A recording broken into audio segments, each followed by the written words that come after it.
So despite no maintenance, we did indeed get an update that brings the new battle pass and some new items in the shop. We also get the dimensional trial, the Twisted Laboratory, along with all of our store resets. So let's go through everything. First of all, be aware that next week we'll bring the greyeye weapons, the bercant weapons, and this wand as well. All are listed for 400 loyalty coins. You can take massive advantage of this by saving all your loyalty coins.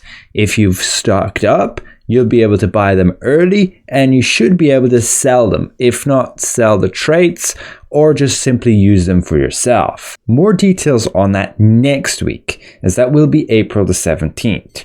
We should also get trait resonance, which simply allows you to add a trait to all your gear, but this system requires trait resonance stones. And from what we know right now, at least from the Korean server, the main place to get trait resonance stones will be material transmutation. So it can be highly recommended to actually save up all of your trash items for the material transmutation for next week. However, they did say late April, so we might not get this trait resonance until the following week again, April 24th.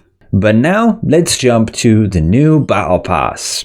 Gonna last us another 4 weeks. You can purchase the premium pass here for the usual 500 lucent, and you can get some bonus rewards. This includes a new morph, this woodland walpertinger, another flying rabbit, a pose just here with crossed arms, a little amatoy, simply with a bonus in the forest region, and finally the new weapon skins. You get a choice pack where you can choose 2 of them. However, in the Abyssal Star shop, you can purchase them for 600.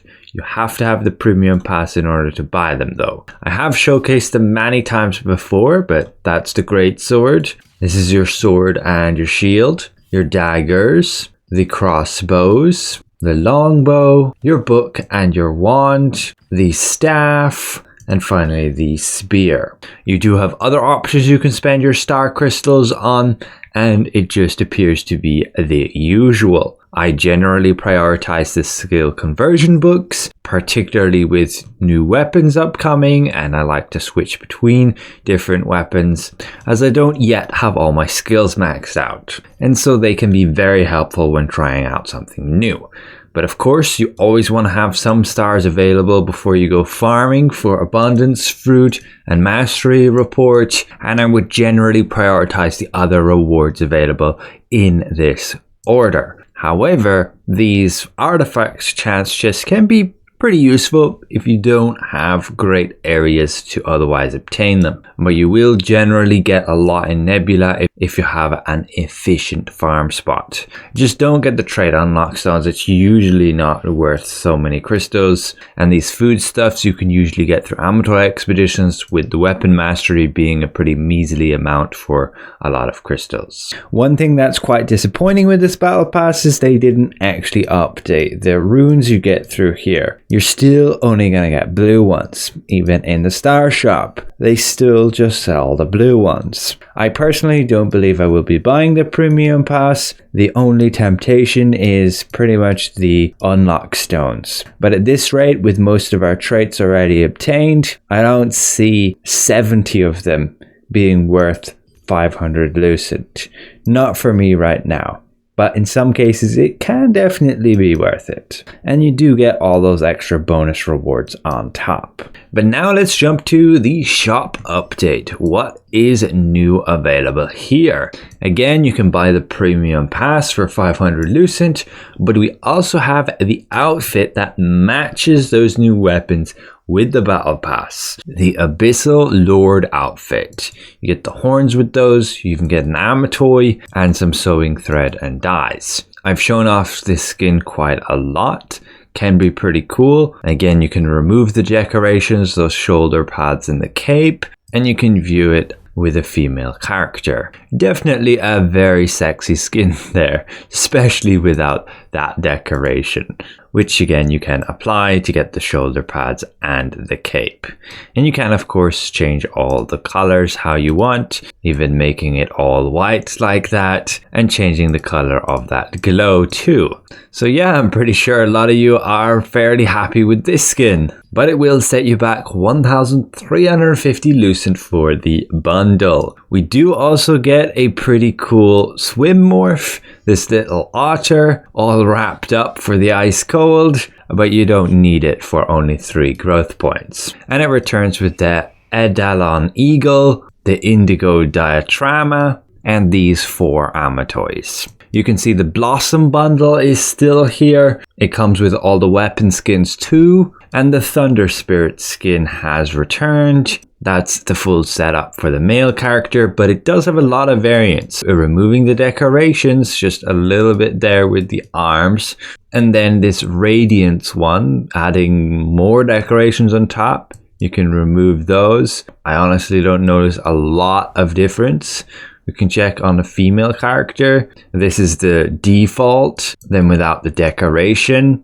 Then you can see with the Radiance style, and you can remove the decoration, which removes like the stockings. And that, I believe, is everything for the store update. We'll probably see a lot of people running around with this skin. Keep in mind again, if you like doing your trials, want to be getting your runes ranking up, Twisted Laboratories here for the first time with all those ranks and new mechanics. Definitely going to be a lot more challenging than the actual 3-star dungeon, where you're going to have to play pretty much all the mechanics properly, unless people find a way to bug it like the other trials, which you'll want to try to push towards tier 15 in order to get the achievement points to obtain your score achievement rewards. Don't miss out on your secret dungeons. Get the solo ones done on the highest tier possible for you, ideally. Again, it should save your progress. If you beat one of the bosses, you should be able to come back to beat the next one whenever you get the time. And your Gate of Infinity, be sure to just do these for the achievement rewards, and if you get a decent rank, you can also get some bonus rewards. Keep in mind, we do actually still have the Starbloom Festival, it's just no longer has the check-in event. So unless you're actually queuing up there to get these Starbloom coins, then the event's kind of over. But yes, visit your exchange merchant, get more ores, get those precious crystals and masteries. Yes, it's still very stingy that it's only 5 of those. And if you do want to be crafting the food for farming, the best stuff here, you need to be getting these petals, which you will need to now be going and fishing in order to obtain more. Your Amatoy expeditions should still give rice. Yes, they do. And it is weekly reset, so check your resistance goods merchant. Get those ores, materials, crystals, powder. Ideally jump to Nebula and get enough of those stones to get all of these blessing pouches and these conquest chests. Prioritize the blessing pouches first though. Get your contracts from your sundries merchant, along with daily the cooking ingredients, all these items from your guild merchant if you're in one, which ideally you are just for that, and get your weekly ink and extract stones from your contract coin merchant. And that's pretty much it. You can keep an eye out on the battle pass when you complete these tasks, claim points and unlock tiers, claiming those rewards. And once you complete all these tasks, will give you more star crystals, which you can use to spend on the other items in the store here. And be careful if you run into like this bug. If you buy the premium pass like super early already, it may not have unlocked it for you, but have a look in your inventory, it should be there. And yes, we didn't actually get any proper maintenance or game updates, so there was no fixes to anything other than the emergency maintenance we had back on Tuesday. There are definitely quite a few issues that need addressing. There's honestly this pretty horrible one where you get stuck flying. Basically, my character's moving and I can't stop it because I'm still like gliding. I ended up getting teleported back here, like desyncing, still stuck, can't move. If I click B to try and teleport out of here, it says unable to return while gliding. Many of you might have run into that issue too. I did, particularly when going to fight Cordy as well, and you either got to escape or you got to go back to the character select screen, and that fixes it then when you get back to your character, as you can now properly run around again. But yeah, no change to like switching target while charging up fireball or decisive sniping and other bugs and exploits that are prevalent in the game. But that's it for now. Thanks all for watching, and we'll see you guys around.